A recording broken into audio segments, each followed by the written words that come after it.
नमस्कार साथियों, good morning. तो कैसे हैं आप? लीजिए, आज है 6 मार्च और हम बात करने वाले हैं 6 मार्च के लिए टॉप 10 करंट अफेयर्स की। साथ ही साथ हम इसमें बात करेंगे स्टैटिक जीके के महत्वपूर्ण पॉइंटों की। तो यहाँ पर जो है आप जैसे देख पा रहे हैं कि 6 मार्च के लिए हमने करंट अफेयर्स लेकर आए हैं। पहला क्वेश्चन क्या कह रहा है कि इसे समझते हैं कि प्रत्येक वर्ष जो है 6 मार्च को कौन सा राष्ट्रीय दिवस मनाया जाता है। वेरी इंपॉर्टेंट जो है क्वेश्चन ये इस प्रकार से है कि राष्ट्रीय दिवस पूछ रहा है, तो आपको दिवसों से संबंधित जो है एक न एक क्वेश्चन जो है आपको कोई ना कोई एक एग्जाम में आपको देखने को मिल जाएगा। तो यहां पर आपको जैसे पूछा है कि 6 मार्च को कौन सा दिवस मनाया जाता है, क्या अंतर्राष्ट्रीय महिला दिवस मनाया जाता है, या राष्ट्रीय दंत चिकित्सक दिवस मनाया जाता है, या विश्व पर्यावरण दिवस, या अंतर्राष्ट्रीय श्रमिक दिवस। बात कर लेते हैं हम यहां पर अंतर्राष्ट्रीय महिला दिवस की। तो अंतर्राष्ट्रीय महिला दिवस कब मनाया जाता है? तो 8 मार्च को मनाया जाता है, प्रतिवर्ष मनाया जाता है। यहां तक क्लियर हुआ। दूसरा है राष्ट्रीय दंत चिकित्सक दिवस जो है कब मनाया जाता है? तो यह दिवस जो मनाया जाता है कब मनाया जाता है? 6 मार्च को मनाया जाता है। यहां तक क्लियर हुआ।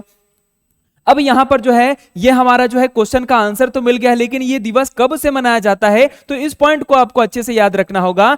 1938 से इस दिवस को प्रतिवर्ष जो है मनाया जाता है। तो ये हमारे लिए मेन इंपॉर्टेंट टॉपिक हो जाएगा। तो यहां पर हमें और भी क्वेश्चन पूछा है कि विश्व पर्यावरण दिवस कब मनाया जाता है? तो यहां पर आपको बताना होगा 5 जून को मनाया जाता है। इस पॉइंट को अच्छे से याद रखना होगा। साथ में अंतर्राष्ट्रीय श्रमिक दिवस मतलब जो है यहां पर इस पॉइंट को भी अच्छे से याद रखना होगा। 1 मई को जो है यहां पर आपको इस पॉइंट को अच्छे से याद रखना है। यहां तक क्लियर हुआ। अब मेन बात जो है हमारा जो है आंसर क्या निकल के आ गया? राष्ट्रीय दंत चिकित्सक दिवस मनाया जाता है। कब मनाया जाता है? 6 मार्च को मनाया जाता है। इसी के साथ हमें और भी एडिशनल फैक्ट आपको याद रखना होगा कि दांत से संबंधित बीमारियां, जैसे यहां पर जो है आपको याद रखना होगा पायरिया।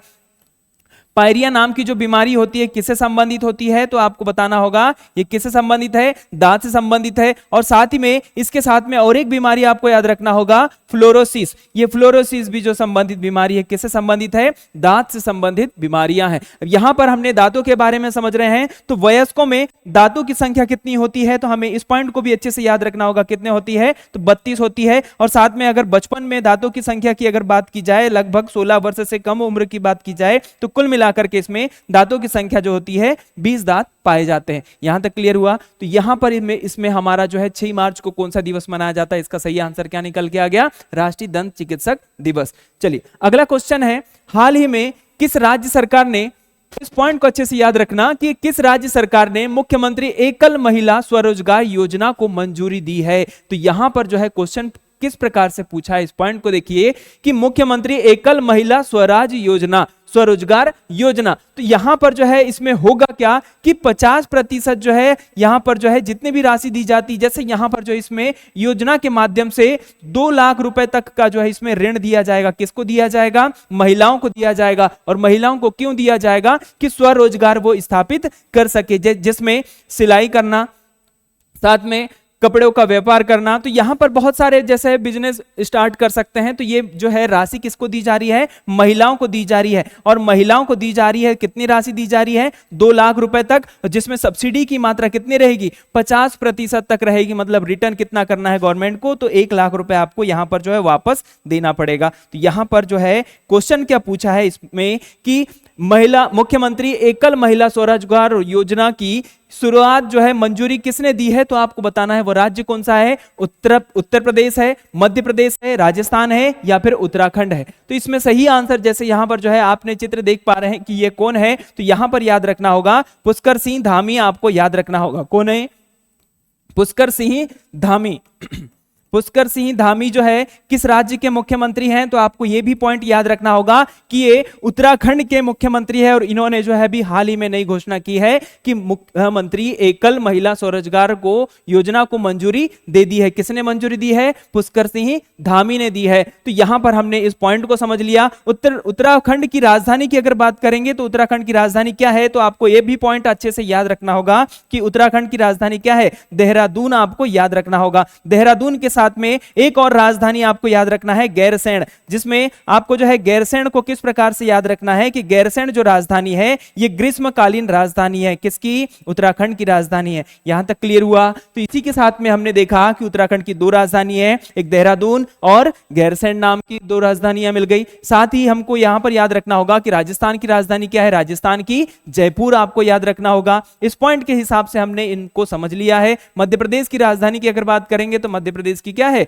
भोपाल राजधानी है। उत्तर प्रदेश की अगर बात करें तो लखनऊ इसकी राजधानी आपको याद रखना है। यहां तक क्लियर हुआ? अब बात कर रहे हैं उत्तराखंड की। अगर हम लोग बात कर रहे हैं तो उत्तराखंड में क्या क्या चीजें जो है विस्तृत है या फिर जो है प्रसिद्ध है, तो आपको बताना होगा फूलों की घाटी, जो किसी भी एग्जाम में बार बार पूछा जाता है कि फूलों की घाटी किस राज्य में स्थित है। ये पॉइंट जो है आपको हर एग्जाम में पूछता ही है कि फूलों की घाटी किस राज्य में स्थित है, तो ये राज्य कौन सा है? उत्तराखंड है। साथ में आपको यहां पर यह भी पॉइंट याद रखना होगा कि नंदा देवी पर्वत जो है ये कहां पर है? तो नंदा देवी पर्वत जो है कहां पर है याद रखना होगा, ठीक है, उत्तराखंड में। आपको इस पॉइंट को अच्छे से याद रखना होगा। नंदा देवी पर्वत, नंदा देवी पर्वत कहां पर है? तो उत्तराखंड में है। साथ में एक और पॉइंट याद रखना होगा कि जिम कॉर्बेट नेशनल पार्क भी कहां पर है? यह भी उत्तराखंड में स्थित है। और जिम कॉर्बेट नेशनल पार्क का नाम बदलने की घोषणा की गई है और इसका नाम बदल करके क्या कर दिया जाएगा? रामगंगा नदी, रामगंगा कर दिया जाएगा। क्यों कर दिया जाएगा? क्योंकि ये जो है जितना बड़ा जो है जिम कॉर्बेट नेशनल पार्क है, जैसे इतना बड़ा जिम कॉर्बेट नेशनल पार्क है, तो इसके बीच से मध्य से होकर के जाने वाली जो नदी है रामगंगा नदी है, इसलिए इसका नाम बदल करके क्या कर देने की घोषणा की गई है? रामगंगा नेशनल पार्क को। तो इसका सही आंसर हमको मिल गया उत्तराखंड। तो चलिए अगला क्वेश्चन देखते हैं। इस पॉइंट को आपको लिखते चलना है कि यहां पर जो है जो हम एडिशनल फैक्ट जो बता रहे हैं उसको आपको लिखते चलना है ताकि आपको याद भी रहे। खेलो इंडिया विंटर गेम्स 2025 के लिए आधिकारिक वेबसाइट का शुभारंभ किसने किया? यहां पर पूछा है कि खेलो इंडिया विंटर गेम्स, आपने देखा होगा कि पिछले दिनों जो है मध्य प्रदेश में भी आयोजित हुआ था, साथ में अलग अलग राज्यों में आयोजित किया जाता है। तो यहां पर पूछा है कि विंटर गेम्स, और साथ में एक और क्वेश्चन पूछा जाता है कि खेलो इंडिया यूथ गेम्स। ये दो प्रकार के होते हैं, एक विंटर गेम्स और यूथ गेम्स। तो यहां पर आपको पूछा है कि खेलो इंडिया विंटर गेम्स 2025 के लिए आधिकारिक वेबसाइट का शुभारंभ किसने किया? तो आपको बताना है किसने किया। मनोज सिन्हा ने किया, या उमर अब्दुल्ला ने, या अटल डिल्लू ने किया, या फिर जो है जितेंद्र सिंह ने किया।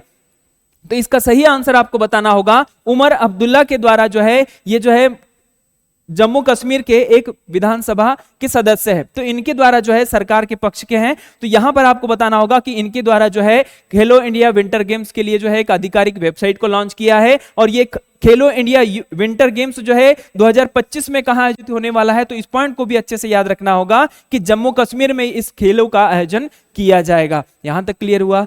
इस विंटर गेम्स की अगर बात करें तो इस विंटर गेम्स की शुरुआत कब से हो जाती है? तो 2020 से इसे प्रारंभ कर दिया जाता है। साथ में एक और पॉइंट याद रखना होगा कि यूथ गेम्स जो है कब से प्रारंभ हुआ है। खेलो इंडिया यूथ गेम्स की शुरुआत अगर कब से हो गई है, तो इस पॉइंट को अगर आपको याद रखना है तो कब से की गई है? 2018 से की गई है। इस पॉइंट को भी अच्छे से आपको याद रखना होगा। ये किसी न किसी एग्जाम में बार बार पूछने की संभावना इनसे बनी हुई रहती है। आपको 2025 का भी आंकड़ा अभी मिला नहीं है, जैसे मिल जाएगा हम अप टू डेट करते चलेंगे और उसको याद रखने की आवश्यकता आपको पड़ेगी। चलिए, तो इसका सही आंसर क्या मिल गया? उमर अब्दुल्ला। अगला है, किस राज्य सरकार ने हाल ही में 6 जिलों में विशेष शिक्षा जोन SEZ स्थापित करने की घोषणा की है? मतलब यहां पर पूछा है कि स्पेशल एजुकेशन जोन, जैसे स्पेशल इकोनॉमिक जोन जो होता है, जैसे ट्रेड करने के लिए जो है राज्यों को जोड़ दिया जाता है या क्षेत्रों को जोड़ दिया जाता है, वैसे यहां पर क्या किया गया है कि 6 जिलों को जो है विशेष जोन में शामिल कर दिया गया है। 6 जिलों को, ये 6 जिले जो है किस राज्य के हैं? तो आपको बताना होगा क्या महाराष्ट्र के, उत्तर प्रदेश से, तमिलनाडु या फिर कर्नाटक के। जैसे यहां पर मुख्यमंत्री योगी आदित्यनाथ को आप देख पा रहे हैं, तो ये 6 जिले जो है किस राज्य के हैं? तो उत्तर प्रदेश के आपको याद रखना होगा। यहां तक क्लियर हुआ? साथ ही साथ जो है इन्होंने कहा है कि 2026 तक जो है यहां पर याद रखना कि 1 ट्रिलियन $1 $1 ट्रिलियन जो है किस पर खर्च किया जाएगा, शिक्षा पर खर्च किया जाएगा। तो यहां पर जो है शिक्षा को और ज्यादा मजबूती प्रदान करने के लिए जो है 6 स्पेशल जो है इकोनॉमिक जोन को जोड़ दिया गया है। तो यहां पर जो है एजुकेशन जोन को जोड़ दिया गया है। तो यहां पर आपको इस पॉइंट को अच्छे से याद रखना होगा। यहां तक क्लियर हुआ? तो राज्य कौन सा है? उत्तर प्रदेश आपको याद रखना है। उत्तर प्रदेश के मुख्यमंत्री कौन है? तो योगी आदित्यनाथ है। यहां तक क्लियर हुआ? उत्तर प्रदेश की राजधानी क्या है? लखनऊ है। चलिए अगला क्वेश्चन है, हाल ही में किस देश में World Telecommunication Standardization Assembly WTSA 2024 की मेजबानी की है? तो यहां पर वेरी इंपॉर्टेंट क्वेश्चन हो जाता है, किसके लिए है ये टेलीकम्युनिकेशन, मतलब जो है टेक्नोलॉजी का विस्तार विकास करने के लिए जो है बहुत सारी योजनाएं संचालित की जा रही, जिसमें प्रधानमंत्री मोदी जी के द्वारा जो है इसका शुभारंभ किया गया। और ये कहां पर किया गया है? तो इस देश की मेजबानी WTSA 2024 की मेजबानी किसने की है? तो आपको बताना है चीन है, जापान है, भारत है, दक्षिण कोरिया है। तो इसमें आपको सही आंसर बताना होगा, भारत ने इसकी जो है मेजबानी की है और ये जो है 2024 में पूरी तरह से कंप्लीट हो चुका है। इसके अगर संस्करण की अगर बात की जाए तो ये जो है 8वां संस्करण था।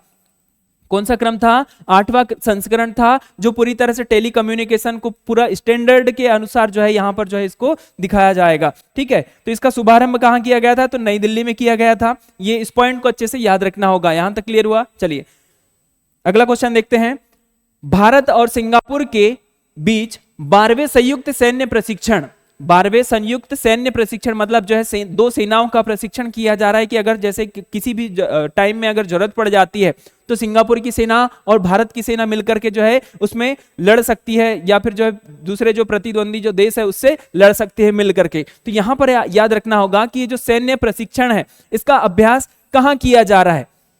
दोनों सेनाओं के द्वारा। तो यहां पर आपको बताना है, क्या एयरफोर्स स्टेशन बीदर कर्नाटक में, या एयरफोर्स स्टेशन कलाई कुंडा पश्चिम बंगाल में, या फिर जो है एयरफोर्स स्टेशन बेगमपेट तेलंगाना में, या फिर एयरफोर्स स्टेशन जोधपुर राजस्थान में। तो यहां पर आपको सही आंसर बताना है, कौन सा है? एयरफोर्स स्टेशन कलाई कुंडा पश्चिम बंगाल। तो यहां पर आपको इस पॉइंट को अच्छे से याद रखना है कि दोनों देशों के मध्य जो है यहां पर जो है संयुक्त सैन्य अभ्यास किया जा रहा है। अब बात करते हैं, जैसे यहां पर एयरफोर्स स्टेशन बीदर कहां पर है? तो कर्नाटक है। आपको इस पॉइंट को भी अच्छे से याद रखना है। ठीक है, साथ में आपको यह भी याद रखना है कि बेगमपेट जो है एयरफोर्स स्टेशन कहां पर है? तो तेलंगाना में है। बेगमपेट एयरफोर्स स्टेशन कहां है? तेलंगाना में है। साथ में एयरफोर्स स्टेशन जोधपुर कहां पर है? राजस्थान में। इस पॉइंट को भी अच्छे से याद रखना है। बात कर रहे हैं हम लोग भारत और सिंगापुर के संयुक्त सैन्य अभ्यास की, तो यह कहां किया जा रहा है? पश्चिम बंगाल में किया जा रहा है। ठीक है, अब पश्चिम बंगाल में तो किया जा रहा है, लेकिन यहां पर अगर एक और क्वेश्चन बने कि भारत और सिंगापुर के मध्य में कौन कौन से संयुक्त सैन्य अभ्यास किए जाते हैं, तो आपको इन पॉइंटों को भी अच्छे से याद रखना होगा। कौन कौन से हैं? तो यहां पर आपको याद रखना है अग्नि वॉरियर और सिम्बेक्स। अग्नि वॉरियर और सिम्बेक्स के नाम से जो है दो सैन्य अभ्यास यहां पर जो संचालित या फिर आयोजित किए जाते हैं। किन किन के मध्य में? भारत और सिंगापुर के मध्य में आयोजित किए जाते हैं। तो ये पॉइंट आपको अच्छे से याद रखना है। चलिए अगला क्वेश्चन है, हाल ही में किस राज्य सरकार ने कच्छ के चाड़ो रखाल क्षेत्र में काराकल प्रजनन और संरक्षण केंद्र स्थापित करने की घोषणा की है? ये एक प्रकार से जो है क्या है? ये काराकल है। ठीक है, जिसे कराईकल भी के नाम से भी जाना जाता है। ये सर्वाधिक मात्रा में कहां पर पाए जाते हैं? ये बाघ की तरह दिखाई देता है। ठीक है, तो ये कहां पर पाए जाते हैं? तो गुजरात वाले क्षेत्रों में पाए जाते हैं। ठीक है, ये गुजरात का क्षेत्र है। ये चाड़ो रखाल क्षेत्र ये कहां पर है? गुजरात में है। अब इनका प्रजनन और संरक्षण करने के लिए जो है गुजरात सरकार के द्वारा जो है यहां पर एक बजट तैयार किया गया है, जिसमें 10 करोड़ रुपए जो है इनकी प्रजनन और संरक्षण करने के लिए जो है यहां पर जो है दिया गया है। तो इस पॉइंट को भी अच्छे से याद रखना होगा। ठीक है, अब ये कराकल जो है या फिर जो है कराईकल जो है ये कहां पर पाया जाता है? तो गुजरात में पाया जाता है। तो आपको क्षेत्र कौन सा मिल गया? गुजरात वाला क्षेत्र मिल गया। तो इस पॉइंट को अच्छे से याद रखना होगा। साथ में यहां के मुख्यमंत्री कौन है? तो ये भी पॉइंट आपके लिए इंपॉर्टेंट हो जाता है, भूपेंद्र भाई पटेल। आपको इस पॉइंट को आपको अच्छे से याद रखना होगा। यहां तक क्लियर हुआ? गुजरात की राजधानी की अगर बात करें तो गांधीनगर आपको याद रखना है। ठीक है, यहां तक क्लियर हुआ? ठीक है, चलो अगला क्वेश्चन है, मारबर्ग वायरस जो हाल ही में समाचारों में था, यह किस परिवार का हिस्सा है? Marburg virus very important virus है, क्योंकि कोविड 19 के बाद में ऐसे बहुत सारे वायरस आते जा रहे हैं, ठीक है। तो वायरस से संबंधित जो बीमारियां होती हैं उनको भी अच्छे से याद रखना होगा कि वायरस से संबंधित बीमारियां कौन कौन सी है, ठीक है। अभी हाल ही में कौन सा वायरस है, मारबर्ग वायरस। ये ज्यादा चर्चाओं में क्यों है, क्योंकि ये जो है चमगादड़ों से फैलता है। किससे? चमगादड़ों से फैलता है, चमगादड़ों से फैलता है। ये किस में फैलता है, तो मनुष्यों में फैलता है। और मनुष्य में किस प्रकार से ये फैलता है, तो यहां पर याद रखना वायरस के द्वारा फैलता है। और साथ ही साथ जो है वायरस के द्वारा फैलता तो है, लेकिन ये लक्षण क्या होते हैं, तो ये लक्षण इसके होते हैं कि तीव्र जो है ज्वर हो जाता है या फिर बुखार हो जाता है, ठीक है। साथ में आपको ये भी पॉइंट याद रखना होगा कि जब ये मारबर्ग वायरस जो है शरीर में इंजेक्ट हो जाता है, तो ये जो बुखार होता है ये जल्दी से समाप्त नहीं होता है, जल्दी से कम नहीं होता है, ये दिन ब दिन बढ़ते जाता है। इसकी जो समय सीमा अवधि जो है लगभग 2 से 3 सप्ताह तक ये शरीर में आपको देखने को मिल जाएगा, ठीक है। तो ये बहुत ही खतरनाक है, जिसकी वजह से लगभग 100 से ज्यादा लोगों की इसमें मृत्यु हो चुकी है। तो इसके लिए जो है आपको याद रखना होगा कि मारबर्ग वायरस जो है चर्चाओं में है। और ये मारबर्ग वायरस जो है इस चमगादड़ों से फैलता है। चमगादड़ों से किसमें? मनुष्य में फैलता है। और कैसे फैलता है, तो जैसे जूठे फल खाने से हो जाता है, ठीक है। तो यहां पर आपको याद रखना है कौन सा है ये, हाँ, तो ये किस परिवार से संबंधित है, तो आपको बताना है क्या कोरोना वायरस से, फिलो वायरस से, या रेब्डो वायरस से, या फिर फ्लो वी वायरस से। तो यहां पर इसका सही आंसर याद रखना है फिलो वायरस से संबंधित है। और फिलो वायरस से संबंधित मारबर्ग वायरस है। और मारबर्ग वायरस, अब यहां पर एक शब्द आ रहा है वायरस, वायरस की खोज किसने की, तो यहां पर इस पॉइंट को भी अच्छे से याद रखना होगा। किसने की? इवानोवस्की नामक एक महोदय ने की। आपको इन पॉइंट को भी अच्छे से याद रखना है। साथ ही साथ आपको एक और पॉइंट याद रखना होगा कि ये जो फिलो वायरस के साथ हम बात कर रहे हैं कोरोना वायरस की, तो कोरोना वायरस जो है इसकी उत्पत्ति कहां से हुई? चीन से हुई। चीन से इसकी उत्पत्ति कब हुई, तो ये भी इंपॉर्टेंट पॉइंट होता है कि 2019 में इसे जो है चीन में देखा गया। चीन में देखने के बाद जो है इसे कोरोना वायरस इसे नाम दिया गया। उसके बाद में WHO वर्ल्ड हेल्थ ऑर्गेनाइजेशन, जिसकी शुरुआत कब हो जाती है? 7 अप्रैल 1948 को इसकी स्थापना हो जाती है। कब हो जाती है? 7 अप्रैल 1948 को इसकी स्थापना हो जाती है। इसका मुख्यालय की अगर बात की जाए तो जेनेवा, स्विट्जरलैंड की राजधानी क्या है? जेनेवा, ठीक है। सॉरी, स्विट्जरलैंड के जेनेवा में आपको जो है ये इसका मुख्यालय मिल जाएगा। और स्विट्जरलैंड की राजधानी की अगर बात की जाए तो स्विट्जरलैंड की राजधानी क्या है, आपको अच्छे से याद रखना होगा। इसकी राजधानी क्या है? बर्न इसकी राजधानी है, ठीक है। यहां तक क्लियर हुआ। साथ में अब ये भी पॉइंट याद रखना होगा कि WHO ने इसका जो है नामकरण कोविड-19 कब किया, तो ये भी आपके लिए इंपॉर्टेंट हो जाता है। तो कोविड-19 नाम कब दिया गया, तो 2020 में आपको इसका नाम दिया गया। यहां तक क्लियर हुआ। चलिए अगले पॉइंट पर चलते हैं। तो इस वायरस को याद रखना, मारबर्ग वायरस। हाल ही में किस राज्य में गद्दी चरवाहों की भेड़ों और बकरियों को फुट रोट रोग जो है प्रभावित कर रहा है? मतलब ये होता क्या है, जैसे यहां पर आप देख पा रहे हैं चित्र में कि जो है भेड़ों या फिर जो है बकरियों के पैरों के बीच में जो जगह स्पेस जो बचा हुआ रहता है, वहां पर जो है विभिन्न प्रकार की बीमारियां जो है ग्रसित होने लग जाती है, विभिन्न प्रकार की बीमारियां उसमें समाहित होने लग जाती है। तो ये जो है अभी हाल ही में बकरियों में और भेड़ों में जो है अधिकतर मात्रा में देख रहा है। ये किस राज्य में देखा जा रहा है? क्या उत्तराखंड में, हिमाचल प्रदेश में, जम्मू कश्मीर में, या फिर जो है सिक्किम में? तो यहां पर इसका सही आंसर आपको याद रखना है हिमाचल प्रदेश में। ये जो है सबसे ज्यादा मात्रा में ये जो है फुट रोग देखा जा रहा है। और किस में हो रहा है? तो भेड़ों और बकरियों में ये अधिकतर मात्रा में देखा जा रहा है। अब यहां पर बात कर लेते हैं कि फुट रोग जो है और कौन कौन से हो सकते हैं। जैसे यहां पर जो है खुरपका और मुंहपका नाम की जो है बीमारियां आपको याद रखना होगा। किससे संबंधित है? जानवरों से संबंधित है। तो ये भी आपको पॉइंट अच्छे से याद रखना होगा। पैरों में होने वाली बीमारियां हैं, तो ये सबसे ज्यादा मात्रा में किस राज्य में फेमस जो है प्रचलित है? तो हिमाचल प्रदेश में। यहां तक क्लियर हुआ। चलो, हिमाचल प्रदेश की राजधानी क्या है? शिमला आपको याद रखनी है। तो इसी प्रकार से अगला क्वेश्चन देखते हैं। भारत के सैन्य निर्यात के शीर्ष 3 ग्राहक देश कौन से हैं? वेरी इंपॉर्टेंट क्वेश्चन है, वैश्विक स्तर पर जो है क्वेश्चन बन रहा है।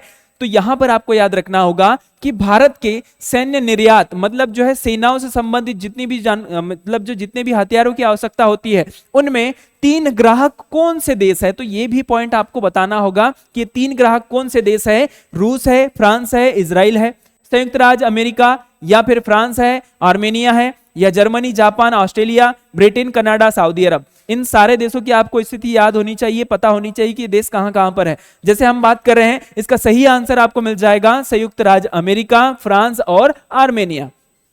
यहां तक क्लियर हुआ? तो इसका सही आंसर क्या मिल गया आपको? संयुक्त राज्य अमेरिका, फ्रांस और आर्मेनिया। बात कर लेते हैं, तो यहां पर बात कर रहे हैं हम संयुक्त राज्य अमेरिका की, तो राजधानी क्या है इसकी? वाशिंगटन डीसी है, वाशिंगटन डीसी है, ठीक है, जिसमें डीसी क्या है? District of Columbia. यहां पर हम बात कर लेते हैं, फ्रांस की राजधानी क्या है? पेरिस है, पेरिस है, ठीक है। आर्मेनिया की राजधानी क्या है? तो यहां पर इसको याद रखना होगा, येरेवान इसकी राजधानी है। यहां तक क्लियर हुआ? अब बात कर लेते हैं इन देशों की स्थिति कहां कहां पर है, ये देश किस किस महाद्वीप में है, तो आपको बताना होगा ये किस महाद्वीप में है। उत्तरीय अमेरिका में ये देश आपको मिल जाएगा। किस देश, किस महाद्वीप में? उत्तरीय अमेरिका महाद्वीप में आपको ये जो है आपको देखने को मिल जाएगा। यहां तक क्लियर हुआ? ये फ्रांस किस देश में है? फ्रांस, पेरिस इसकी राजधानी है, तो ये किस देश में, किस महाद्वीप में है? तो यूरोप महाद्वीप में है, ठीक है। यहां पर आपको आर्मेनिया की बात की जाए तो आर्मेनिया किस महाद्वीप का देश है? तो ये भी जो है किस महाद्वीप का देश है? यूरोप महाद्वीप का देश है। तो इसी प्रकार से हमने इन पॉइंटों को समझ लिया है। ये जो है अमेरिका का जो है फ्लैग है, ये जो है फ्रांस का मैप जो है फ्लैग है, और साथ में ये जो है आर्मेनिया का फ्लैग है। तो ये इन पॉइंटों को भी अच्छे से याद रखना होगा। यहां पर हमने जो है इसका जो है इंडेक्स निकाला है, तो यहां पर जो है इंडेक्स में इस प्रकार से जो है ये जो है ग्रोथ आपको देखने को मिल जाएगी। 23-24 के अनुसार जो है इतनी ग्रोथ हो चुकी है। तो यहां पर हमने टॉप 10 करंट अफेयर्स को समझ लिया है, और इन पॉइंटों को आपको अच्छे से याद रखना होगा। ये किसी भी एग्जाम में क्वेश्चन जो है यहां से बन सकते हैं, तो इन पॉइंटों को अच्छे से याद रखना होगा। साथ में आपको करंट अफेयर्स को रटना नहीं है, एक बार समझना है, सुनना है और अपनी कॉपी में नोट डाउन करते चलना है, ठीक है। तो मिलते हैं अगले वीडियो में, तब तक के लिए नमस्कार।